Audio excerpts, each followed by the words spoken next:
എങ്കിലും ഐശ്വര്യമായിട്ട് തുടങ്ങിക്കോ. കവിളിൽ തൊട്ടുകൊണ്ട് അലക്സ് പറഞ്ഞു. ഇല്ലെന്ന് വൈക തല വിലങ്ങനെ അനക്കി. തൊട്ടുമുന്നിൽ അലക്സിന്റെ സാമീപ്യം അറിഞ്ഞ് ഭിത്തിയിലേക്ക് പറ്റിച്ചേർന്ന് നിന്നുപോയി വൈക. നീങ്ങി മാറാൻ തുടങ്ങിയപ്പോഴേക്കും തടഞ്ഞുകൊണ്ട് ഇരുവശത്തും കൈവച്ച് അലക്സ് തടഞ്ഞപ്പോൾ വൈക ധർമ്മസങ്കടത്തിലായി. വല്ലായ്മയോടെ അലക്സിനെ നോക്കിയപ്പോൾ കവിൾ വീണ്ടും കുനിച്ചു കാണിച്ചു കൊടുത്തു. ആരെയും കൊതിപ്പിക്കുന്ന ഒരു ചിരിയുണ്ട് അവൻ്റെ ചുണ്ടിൽ. വാക്കു പറഞ്ഞാൽ വാക്കായിരിക്കണം, അതെനിക്ക് നിർബന്ധമാ. കിസ്മി വൈക, അല്ലാതെ ഞാൻ വിടില്ല. അവളുടെ കണ്ണുകളിലെ പിടപ്പും വിരലുകൾ കോർത്തു വലിച്ചുള്ള നിൽപ്പുമൊക്കെ കണ്ട് അലക്സ് കുഞ്ഞൊരു ചിരിയോടെ പറഞ്ഞു. ശരി, ഞാൻ കണ്ണുകൾ അടയ്ക്കാം. പറയുന്നതിനൊപ്പം അലക്സ് പതിയെ കണ്ണുകൾ പൂട്ടി. ചുണ്ടിലൊരു ചിരിയോടെ അവൻ കണ്ണുകൾ അടച്ചു. മുന്നിൽ നിൽക്കുന്നവനെ അവളൊന്ന് നോക്കി. അലക്സ് വിടുന്ന ലക്ഷണമില്ല എന്നുറപ്പാണ്. ഇനിയും തന്നില്ലെങ്കിൽ ഉറപ്പായി ഞാൻ പിടിച്ചങ്ങ് തരും. പിന്നെ അതെൻ്റെ കൊച്ചു താങ്ങുവേല. എന്തു പറയുന്നു? തരുവല്ലേ? ഭിത്തിയിൽ ബ്ലോക്ക് ചെയ്തു വച്ചിരിക്കുന്ന കൈ അയച്ചപ്പോൾ തന്നെ വൈകിക്ക് പാതി ആശ്വാസം തോന്നി. കാലിൻ്റെ പെരുവിരൽ കുത്തി വൈക ഉയർന്നു പൊങ്ങി. താടിത്തുമ്പിൽ തട്ടി അവളുടെ നിശ്വാസം, അവളുടെ ഗന്ധം അവൻ ഉമിനീരിറക്കി. വൈകി എത്ര പൊങ്ങിയിട്ടും അലക്സിൻ്റെ താടിത്തുമ്പ് വരെ എത്തുന്നുള്ളൂ. അവൾ ആ താടിത്തുമ്പിലൊന്ന് ചുണ്ടുമുട്ടിച്ചു. അവന് ഷോക്കടിച്ചതുപോലെ തോന്നി. കണ്ണുകൾ തുറന്നവളെ നോക്കി. എനിക്കിവിടെയാ വേണ്ടത്. അലക്സ് വീണ്ടും ചൂണ്ടുവിരൽ കവിളിൽ തൊട്ട് പറഞ്ഞു. എത്താൻ പറ്റുന്നില്ല. എന്താ? അവിടെ എത്താൻ പറ്റുന്നില്ല. കുനിഞ്ഞ മുഖത്തോടെ അലക്സിൻ്റെ കവിളിന് നേരെ ചൂണ്ടി വൈക പറഞ്ഞു. പ്രതീക്ഷിക്കാതെ അലക്സ് പെട്ടെന്നെടുത്തുയർത്തിയപ്പോൾ വൈക ഞെട്ടലോടെ രണ്ടു കൈയും അലക്സിൻ്റെ തോളിൽ അമർത്തി പിടിച്ചു. താഴെ നിർത്ത്. ഞെട്ടലോ പരിഭ്രമമോ ഒക്കെ തോന്നിപ്പോയവൾക്ക്. കൊച്ചുകുട്ടികളെ പൊക്കിയെടുക്കുന്നത് പോലെ എടുത്തു പിടിച്ചിരിക്കുകയാണ്. കണ്ണുകളിൽ പ്രണയം നിറച്ച് അവനവളെ തന്നെ നോക്കി നിൽക്കുവാണോ? താ. വൈക മടിച്ചു. താ, അല്ലെ ഞാനിങ്ങനെ എടുത്തോണ്ട് നിൽക്കും. വൈക പതിയെ ചുണ്ട് അവൻ്റെ കവിളിലൊന്ന് മുട്ടിച്ചു. അവളെ ഭിത്തിയിലേക്ക് ചേർത്ത് നിർത്തി. കാലിപ്പോഴും നിലത്തുറച്ചിട്ടില്ല. പ്ലീസ്, താഴെ നിർത്ത്. എങ്ങനെയാ കിസ് ചെയ്യേണ്ടതെന്ന് ഞാൻ കാണിച്ചു തരട്ടെ? പഠിപ്പിക്കുകയും ചെയ്യാം. കാതിൽ മെല്ലെ ചുണ്ട് മുട്ടിച്ച് ചോദിക്കുമ്പോൾ പിടപ്പോടെ അലക്സിൻ്റെ തോളിൽ അവളുടെ കൈകൾ മുറുകി. പറ, പഠിപ്പിച്ചു തരട്ടെ? വൈക വേണ്ടെന്ന് തല ചലിപ്പിച്ചു. അതെന്താ? താഴെ നിർത്തു പ്ലീസ്. എങ്കിൽ കഴിച്ചേക്കാം അല്ലേ?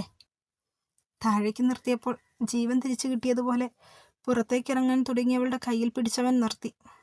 അപ്പോഴും അവളിൽ ഞെട്ടലാണ്. എങ്ങോട്ടാ? താഴെ വാ, വന്നിരുന്ന് കഴിക്ക്. ഗൗരവത്തിൽ പറഞ്ഞവൻ കൈ കഴുകാൻ പോയി. തിരിച്ചു വരുമ്പോഴും വൈകി അതേ നിൽപ്പാണ്. എല്ലാം പഠിപ്പിച്ചു തന്നിട്ട് കഴിച്ചാൽ മതിയോ? കള്ളച്ചിരിയോടെ മീശ പിരിക്കുന്നത് കണ്ടപ്പോൾ അവൾ കൈ കഴുകാൻ ഒരോട്ടം. അവന് ചിരി വന്നു. വൈക, കറി. 2 പ്ലേറ്റിലേക്കും ഈ 2 അപ്പം വീതം വിളമ്പിക്കൊണ്ടാണ് വിളിച്ചത്. കറി ഒഴിക്കട്ടെ എന്ന രീതിയിൽ കാണിച്ചുകൊണ്ട് ചോദിച്ചു. വൈക മൂളി. കഴിക്കാൻ ഇഷ്ടമുള്ളത് കഴിക്കുക. പ്ലേറ്റ് എടുത്ത് അവളുടെ കയ്യിലേക്ക് കൊടുത്ത് അലക്സ് പറഞ്ഞു. കേട്ടോ പറഞ്ഞത്? കഴിക്കാൻ ഇഷ്ടമുള്ളത് കഴിക്കുക. വേണ്ടാത്തത് ആരുടെ ഇഷ്ടത്തിന് വേണ്ടിയും കഴിക്കണ്ട. നിനക്ക് എന്താവശ്യമുണ്ടെങ്കിലും എന്നോട് ചോദിക്കാം. നിനക്ക് മാത്രമല്ല, വാവയോടും വേദുവിനോടും ചോദിക്കണം. അവരുടെ ആവശ്യങ്ങളൊക്കെ ചോദിച്ചറിഞ്ഞ് നീ തന്നെ ചെയ്തു കൊടുക്കണം. ആ 2ാമത്തെ ഡ്രോയിൽ പണമുണ്ട്. പോരെങ്കിൽ കാർഡും ഇരിപ്പുണ്ട്. എൻ്റെ അനുവാദത്തിനൊന്നും കാത്തു നിൽക്കണ്ട. നമ്മൾ രണ്ടും ഒന്നാണെന്ന് തന്നെയാണ് ഞാൻ വിശ്വസിക്കുന്നത്. കഴിക്കുന്നതിനിടയിൽ അലക്സ് പറയുമ്പോൾ അവനെ തന്നെ അവൾ നോക്കിയിരുന്നു. ആദ്യമായാണ് ഇങ്ങനെയൊക്കെ കേൾക്കുന്നത്, അംഗീകരിക്കപ്പെടുന്നത്. പക്ഷേ 2 അവന്മാരാൽ പിച്ച് ചീന്തപ്പെട്ട കളങ്കപ്പെട്ട തനിക്ക് എന്ത് യോഗ്യതയാണുള്ളത് ഈ മനുഷ്യനൊപ്പം ജീവിക്കാൻ? ആവശ്യമില്ലാത്തതൊക്കെ ചിന്തിച്ച് ഈ കുഞ്ഞിത്തല പുകയ്ക്കണ്ട കേട്ടോ. അവളുടെ തലയിൽ ഒരു കൊട്ടു കൊടുക്കുമ്പോഴാണ് അവളും ചിന്തകളിൽ നിന്നുണർന്നത്. കഴിക്ക്. നിറഞ്ഞ കണ്ണുകൾ അമർത്തി തുടച്ചുകൊണ്ട് വേഗം അവൾ കഴിച്ചു. ബാൽക്കണിയിലേക്ക് ഇറങ്ങിപ്പോകുന്നത് കണ്ടപ്പോൾ കഴിപ്പ് മെല്ലെയാക്കി. കഴിച്ചു കഴിഞ്ഞ് കൈ കഴുകി ബാൽക്കണിയിലേക്ക് എത്തി നോക്കി. അന്തരീക്ഷത്തിലേക്ക് ഊതി വിടുന്ന പുകച്ചുരുളാണ് ആദ്യം കണ്ടത്. എന്താ വൈക? അവൻ്റെ ചോദ്യം തന്നെ തേടിയെത്തിയപ്പോൾ തന്നെ കണ്ടോ എന്ന് ചിന്തിച്ച് ഡോറിനരികിലേക്ക് അല്പം നീങ്ങി നിന്നു. വിരലുകൾക്കിടയിൽ എരിയുന്ന സിഗരറ്റുണ്ട്. റെയിലിങ്ങിലേക്ക് ചാരി നിൽക്കുവാണ്. വാ. അരികിലേക്ക് വരാൻ അവൻ കൈ കാണിച്ചു. വൈക മടിച്ചു മടിച്ച് അവൻ അരികിൽ വന്നു നിന്നു. സിഗരറ്റിന്റെ ഗന്ധത്തിൽ അവൾ മുഖം ചുളിക്കുന്നത് അവൻ കണ്ടു. എന്തേ? താഴോട്ട് പോട്ടെ. ചിരിയോടെ അവൻ മൂളി. തല കുലുക്കുമ്പോഴൊക്കെ അവൾക്കൊരു കൊച്ചുകുട്ടിയുടെ ഭാവമാണെന്ന് അവന് തോന്നി. കയ്യിലിരിയുന്ന സിഗരറ്റിലേക്കും അവനൊന്നു നോക്കി. തിരിഞ്ഞു പോകുന്നവളെയും. അകത്തേക്ക് കയറുമ്പോൾ കഴിച്ച പ്ലേറ്റൊക്കെ എടുത്തവൾ താഴേക്ക് പോയിരുന്നു. ഡ്രോ തുറന്ന് അതിനുള്ളിലെ സിഗരറ്റ് പാക്കറ്റ് എല്ലാം എടുത്ത് വേസ്റ്റ് ബിന്നിലേക്കിട്ടു. താഴേക്കിറങ്ങിയതേ വൈക വാവയെയും വേദുവിനെയും തിരഞ്ഞു. പിള്ളേര് പുറത്തുണ്ട് മോളെ. ഡൈനിങ് ടേബിളിൻ്റെ പുറം തുടച്ചുകൊണ്ട് അന്നമ്മച്ചി പറഞ്ഞു. വൈകിയുടെ കയ്യിൽ നിന്നും പ്ലേറ്റ് വാങ്ങി വേണ്ടെന്ന് വൈക പറഞ്ഞിട്ടും അമ്മച്ചി അതും കൊണ്ട് അടുക്കളയിലേക്ക് നടന്നു. പിന്നാലെ വൈകിയും ചെന്നു. അവൻ മുഴുവൻ കഴിച്ചോ? പാത്രങ്ങൾ കഴുകി വയ്ക്കുന്നതിനിടയിൽ അമ്മച്ചി മുഖം തിരിച്ച് വൈകിയെ നോക്കി. മകനോടുള്ള കരുതലും സ്നേഹവുമൊക്കെ ആ കണ്ണുകളിൽ നിറഞ്ഞു നിന്നിരുന്നു. ആ, എന്നോട് വലിയ ദേഷ്യമാണെങ്കിലും കണ്ണടയ്ക്കുന്നതിന് മുന്നേ അവനെ ഇങ്ങനെയൊന്ന് കാണാൻ പറ്റിയല്ലോ. അമ്മച്ചി ഒരു കാര്യം പറഞ്ഞ മോള് കേൾക്കുവോ? അവൾ അമ്മച്ചിയുടെ മുഖത്തേക്ക് നോക്കി. സമ്മതമാണെന്നും അല്ലെന്നും പറഞ്ഞില്ല. ഒരു മിന്നു മോളുടെ കഴുത്തിൽ കെട്ടിത്തരാൻ അവനോട് പറയണം. നിങ്ങൾ ഒരുമിച്ച് ജീവിച്ചു തുടങ്ങി എന്നൊക്കെ അമ്മച്ചിക്ക് അറിയാം. എന്നാലും അതല്ലേ ശരി. വൈകി അമ്മച്ചിയെ തുറച്ചു നോക്കി. എല്ലാവരും ഇങ്ങനെയൊക്കെയാണ് ചിന്തിച്ചു വെച്ചിരിക്കുന്നത്. അല്ലേ തന്നെ ഒരുമിച്ചൊരു റൂമിൽ കഴിയുന്ന കാണുന്നവരല്ലേ എല്ലാവരും. മോള് പറയുവോ? മോള് പറയില്ല. അലക്സിന്റെ മുഴക്കമുള്ള ശബ്ദം കേട്ട് വൈക ശരിക്കും ഞെട്ടി. അലക്സ് അവർക്കരികിലേക്ക് വന്നു. വിവാഹം മിന്ന താലി എന്നൊന്നും പറഞ്ഞ് ഒരുത്തരും എൻ്റെ പിന്നാലെ വരണ്ട. മിന്നു കെട്ടിയാൽ മാത്രമേ ഒരുമിച്ച് ജീവിക്കാൻ കഴിയുള്ളോ? എങ്കിൽ വൈകിയും ഞാനും ഒക്കെ വിവാഹം കഴിച്ചതല്ലേ. എന്നിട്ട് എന്തായി? വൈകിക്ക് അങ്ങനെ വല്ല ആഗ്രഹവും ഉണ്ടോ? ഭയന്ന് വൈക ഇല്ലെന്ന് പറഞ്ഞു. അലക്സിന്റെ ശബ്ദം കേട്ട് വാവയും പിന്നാലെ അപ്പനും കിച്ചണിന്റെ വാതുക്കലേക്ക് വന്നു. കിച്ചണിലേക്ക് കയറാൻ തുടങ്ങിയപ്പോൾ അപ്പൻ വാവയുടെ കയ്യിൽ പിടിച്ചു വെച്ചു. വിടപ്പച്ച, പറഞ്ഞത് കേട്ടില്ലേ?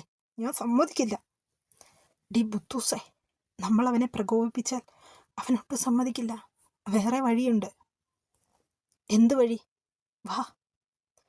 അലക്സ് തിരികെ ഹാളിലേക്ക് വരുമ്പോൾ സിറ്റൗട്ടിൽ നിന്ന് കാര്യമായി സംസാരിക്കുന്ന ഭാവയെയും അപ്പനെയും ഒന്ന് പാളി നോക്കി. അവൻ റൂമിലേക്ക് കയറിപ്പോയി. നമുക്കൊന്ന് പുറത്തു പോയാലോ വേദു? ഏഞ്ചലിന്റെ കൈ പിടിച്ച് നടക്കുമ്പോൾ എബി പിന്നിൽ നിന്നും വേദുവിന്റെ തലയിലൊന്ന് കൊട്ടി. ആദ്യം അവളുടെ കണ്ണുകൾ തിളങ്ങിയെങ്കിലും പിന്നെ പതിയെ മുഖം മങ്ങി. അലക്സിന്റെ സമ്മതമില്ലാതെ ഇല്ല. എന്തു പറ്റി? ഇച്ചായനോട് ചോദിച്ചിട്ട്. ഞാനും ഇച്ചായനല്ലേ, പിന്നെന്താ? അല്ല. അല്ലേ? അതല്ല, ഇച്ചായനോട് ചോദിക്കണ്ടേ? നിഷ്കളങ്കമായി പറയുന്നവളോട് എബിക്ക് വാത്സല്യം തോന്നി. ചോദിച്ചിട്ട് വാ. പിന്നെ ഭാവച്ചേച്ചിയെ കൂടെ വിളിച്ചോ? എന്തിനാ? ഏഞ്ചൽ ചറഞ്ഞു നോക്കി ചോദിച്ചു. പോടി. ഏഞ്ചലിന്റെ തലയിൽ ഒരു കൊട്ടു കൊടുത്തവൻ. വാവേച്ചി, എബിച്ചായം പുറത്തു പോകാൻ വിളിക്കുന്നു. നമുക്ക് പോകാം. ആവേശത്തോടെ വേദു ചോദിച്ചു. വരുന്നില്ല, നിങ്ങൾ പോയിട്ട് വാ. വേദുവിനും ഏഞ്ചലിനും പിന്നാലെ വന്ന എബിയെ പാളി നോക്കിക്കൊണ്ട് വാവ പറഞ്ഞു. ഹ, വാടോ. ഏഞ്ചൽ വാവയുടെ കയ്യിൽ പിടിച്ചുകൊണ്ട് പറഞ്ഞു. ഇല്ല, നിങ്ങൾ പോയിട്ട് വാ. സൂക്ഷിച്ചു പോകണം. വേദുവിൻ്റെ മുഖത്ത് മാത്രം നോട്ടം ഉറപ്പിച്ചുകൊണ്ട് വാവ പറഞ്ഞു. ഞാൻ ഇച്ചായനോടൊന്ന് ചോദിച്ചിട്ട് വരട്ടെ. ഏഞ്ചലിൻ്റെ കൈ പിടിച്ച് വേദു സ്റ്റെയർകേസിന് നേരെ നടക്കുമ്പോൾ എബിയുടെ മുന്നിൽ താൻ പെട്ടു എന്നായപ്പോൾ വാവയും അവർക്കൊപ്പം സ്റ്റെയർകേസ് കയറി. എബി അവൾ പോകുന്നു നോക്കി തലയൊന്നനക്കി. റൂമിന് പുറത്തു നിന്ന് വേദു പതിഞ്ഞ ശബ്ദത്തിൽ വിളിച്ചു. 2-3 തവണ വിളിച്ചതിന് ശേഷമാണ് വാതിൽ തുറന്നത്. എന്താ മക്കളെ? 3 പേരെയും ഒരുമിച്ച് കണ്ടപ്പോൾ പെട്ടെന്ന് അലക്സിന്റെ വായിൽ നിന്നും അങ്ങനെയാണ് വീണത്. ഒപ്പം വേദുവിനെ ചേർത്ത് പിടിച്ച് അകത്തേക്ക് കയറി. എന്താടാ? എബിച്ചായൻ പുറത്തു പോകാൻ വിളിക്കുന്നു. ഞങ്ങൾ പോകണോ? അവളെ അലക്സ് ഒന്നുകൂടെ ചേർത്ത് പിടിച്ചു. അത്രയേറെ വാത്സല്യത്തോടെ അവളെ നോക്കി. പോയിട്ട് വാ പറഞ്ഞുകൊണ്ട് പോയി ഡ്രോ തുറന്ന് തൻ്റെ ഡെബിറ്റ് കാർഡ് എടുത്ത് വേദുവിൻ്റെ കയ്യിൽ കൊടുത്തു. എന്താവശ്യമുണ്ടെങ്കിലും വാങ്ങിക്കണം, കാശ് നോക്കണ്ട കേട്ടോ. അയ്യോ വേണ്ട. ഏഞ്ചൽ വന്നത് തട്ടിപ്പറിച്ചു. എങ്ങനെ ഉപയോഗിക്കേണ്ടതെന്ന് ഏഞ്ചൽ പറഞ്ഞു തരും. നമ്പർ കൂടെ അവൻ പറഞ്ഞു കൊടുത്തു. വാവയ്ക്ക് അലക്സിനോട് ഇതുവരെ തോന്നാത്ത മതിപ്പും സ്നേഹവും ഒക്കെ തോന്നി. ആദ്യമായാണ് തങ്ങളെ ഇങ്ങനെ മറ്റുള്ളവർ പരിഗണിക്കുന്നത്. വാവ പോകുന്നുണ്ടോ? ഇല്ലെന്നവൾ കണ്ണു ചിമ്മി പുറത്തേക്കിറങ്ങിയപ്പോൾ പിന്നാലെ പോകാൻ തുടങ്ങിയ വാവയുടെ കയ്യിൽ അലക്സ് പിടിച്ചു നിർത്തി. 3 പേരും ഒരുപോലെ തിരിഞ്ഞു നോക്കി. നിങ്ങൾ ചെല്ല്, വാവ വന്നോളും. എന്താ ഇച്ചായ? ഇരുവരും പോയപ്പോൾ അലക്സ് കൈവിട്ട് തന്നെ തുറച്ചു നോക്കുന്നത് കണ്ട് വാവ ചോദിച്ചു. മനുവിന് എങ്ങനെ പേവിഷബാധ ഏറ്റു? അതുമല്ല പേപ്പട്ടിയും കടിച്ചതാവും. നിസ്സാരമായി പറയുമ്പോഴും അവളുടെ കണ്ണുകളിലെ തിളക്കം അലക്സ് ശ്രദ്ധിച്ചു. വാവേ. അലക്സിനെ കൈ ഉയർത്തി അവൾ തടഞ്ഞു. എങ്കിൽ ഞാനൊരു കാര്യം ഇച്ചായനോട് ചോദിക്കട്ടെ? വേണ്ട. ഹാ, അതെവിടുത്തെ ന്യായവാ? മര്യാദയ്ക്ക് പറഞ്ഞു, മഹേഷിന് എന്താ സംഭവിച്ചത്? എന്ത് സംഭവിക്കാൻ? ടേബിളിന്റെ പുറത്തിരുന്ന ഫോൺ എടുക്കാൻ തിരിഞ്ഞ അലക്സിനെ ബലമായി വാവ തൻ്റെ നേരെ തിരിച്ചു. എന്നതാ വാവേ? പറയിച്ചായ. പറയുന്നില്ല വാവേ. അവൾ പറഞ്ഞ ടോണിൽ തന്നെ പറഞ്ഞ അലക്സ് ചിരിച്ചു.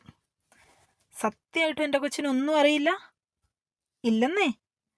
ആ പ്രശ്നത്തിന് ശേഷം ഞാൻ മനുവിനെ കണ്ടിട്ട് പോലുമില്ല. മുഖത്ത് നോക്കി തന്നെ നുണ പറഞ്ഞോ കുരുപ്പേ, കേട്ടോ? ഞാനോ? നുണയോ? അലക്സ് ഫോൺ എടുത്ത് ഓണാക്കി വാവയുടെ നേരെ കാണിച്ചു. ഹോസ്പിറ്റലിൽ മനുവിൻ്റെ റൂമിലേക്ക് കയറിപ്പോകുന്നതും തിരികെ ഇറങ്ങുന്നതും. CCTV വിഷ്വൽസ്, ഡേറ്റും ടൈമും ഒക്കെയുണ്ട്. കൃത്യമായി പറഞ്ഞാൽ വൈകിയുടെ തലയിലെ സ്റ്റിച്ച് എടുക്കാൻ വന്ന അന്ന് നീ മനുവിനെ കണ്ടിരുന്നു. പക്ഷേ എന്തു ചെയ്യാൻ, CCTV ചതിച്ചു. ഉടനെ പോലീസും പട്ടാളവും ഒക്കെ വരും. നീ നോക്കിയിരുന്നോ? പിന്നെ ഈ വിഷ്വൽസ് കൊണ്ടൊന്നും എന്നെ പോലീസ് പിടിക്കില്ല. ഓഹോ, അത്രയ്ക്ക് ധൈര്യമാണോ? അതെയല്ലോ. ഈ വിഷ്വൽസ് ഇച്ചായൻ മാറ്റിയതാണെന്ന് എനിക്കറിയാമല്ലോ. തല നന്നായൊന്നനക്കി അലക്സ് ചിരിച്ചു. എന്താ ഒപ്പിച്ചത്? അതില്ലേ, നമ്മുടെ ജയേട്ടൻ്റെ മൂവിയിലെ ഒരു സീൻ. കട്ടും ഷോട്ടും ഒന്നുമില്ലാതെ ഞാനൊന്ന് തകർത്ത് അഭിനയിച്ചതാ. ഒരു കണ്ണിറുക്കി പറയുന്നവളുടെ ചെവിയിൽ പിടിച്ചു വേദനിപ്പിച്ച് തന്നെ കിഴുകി. ആ! അലക്സിൻ്റെ കൈ തട്ടിമാറ്റി ചെവി ഒഴിഞ്ഞവനെ കൂർപ്പിച്ചു നോക്കി. കുറച്ച് കൂടുന്നുണ്ട്. മോള് ചെല്ല, ഇച്ചായനൊന്ന് കുളിക്കട്ടെ. കബോർഡ് തുറന്ന് ടവലെടുത്ത് തിരിഞ്ഞപ്പോഴും വാവ പോയിട്ടില്ല. എന്തേ? എന്താ അവൻ്റെ ഇപ്പോഴത്തെ കണ്ടീഷൻ? വാവ തിരക്കി. കുറച്ച് സീരിയസ് ആണ്. എനിക്ക് കാണണം. പോയി റെഡിയായിക്കോ. മറ്റൊന്നും ചിന്തിക്കാതെ അവൻ പറഞ്ഞു. വൈഗ അമ്മച്ചിയെ സഹായിച്ച് അമ്മച്ചിക്ക് പിന്നാലെ കൂടി. ആളെണ്ണം കൂടിയപ്പോൾ അമ്മച്ചിക്കും അതൊരു സഹായമായിരുന്നു. സാധാരണ അമ്മച്ചി ആരെയും അടുക്കളയിലേക്ക് അടുപ്പിക്കില്ല. ആര് ചെയ്താലും വൃത്തിയാകില്ല. ഇതിനു മുന്നേ നിന്ന 2 ജോലിക്കാരെയും വൃത്തിയില്ലെന്ന് പറഞ്ഞ് ഓടിച്ചതാണ്. വൈകിയെല്ലാം അടുക്കും ചിട്ടിയോടും കൂടെയാണ് ചെയ്യാറ്. അമ്മച്ചിക്കും നന്നായി അങ്ങ് ബോധിച്ച മട്ടാണ്. എവിടെ പോവുക മോളെ? ഡൈനിങ് ടേബിളിലേക്ക് ജഗ്ഗിൽ വെള്ളം നിറച്ചുകൊണ്ട് വയ്ക്കുമ്പോഴാണ് വാവ എവിടെയോ പോകാൻ റെഡിയായി റൂമിൽ നിന്നും ഇറങ്ങി വരുന്ന കാണുന്നത്. വേദു തന്നോട് പറഞ്ഞിരുന്നു പോകുന്ന കാര്യം. എനിക്കൊപ്പമാ വരുന്നത്. തോളിലൂടെ ഇഴഞ്ഞു വന്ന കൈസ്പർശത്തിൽ വൈക ഞെട്ടി.